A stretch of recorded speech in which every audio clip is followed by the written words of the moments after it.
ស្នេហ៍ព្រួលប្រែតាមចិត្តស្រីមានបងម្នាក់រួចទៅ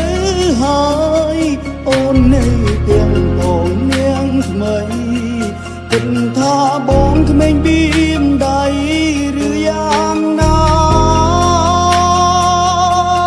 ត្រឹមនឹងចូលមិនចង់ឈឺជាងនេះមិនអាចទ្រាំទ្រទៀតទេសម្រាប់ស្នួនការទ្រាំមានកំរិតដល់ពេលបងត្រូវដកខ្លួនឈាមជើងដើរចេញពីអូនក្រែងបានធូរស្បើយចំបាត់ក៏ក្បត់ទៅបងមិននៅឃ្លាអូនទៀតទេចំណែកពេលវេលាមើលថែខ្លួនឯងវិញម្ដងបើថ្ងៃណាគេក្បត់នឹងថ្លៃ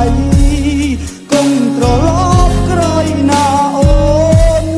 ចេញពីមកលេចត្រូវការអូនហើយ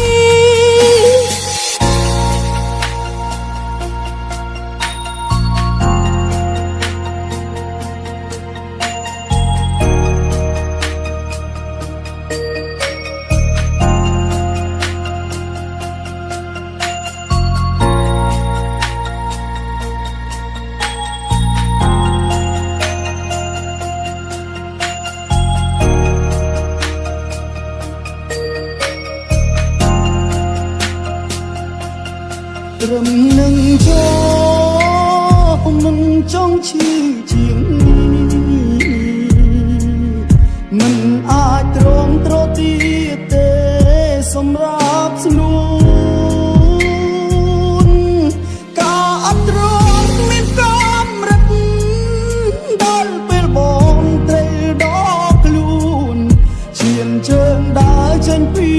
អូនក្រែងបានធូរស្បើយចំបាត់ក៏បាត់ទៅបងមិននៅឃ្លាអូនទៀតទេចំណែកពេលវេលាមើលថែខ្លួនឯងវិញម្ដងបើថ្ងៃណាគេក្បត់នឹងថ្លៃកុំត្រឡប់ក្រោយណាអូនចេញពីមកលេចត្រូវការអូនហើយចេញពីមកលែងត្រូវការ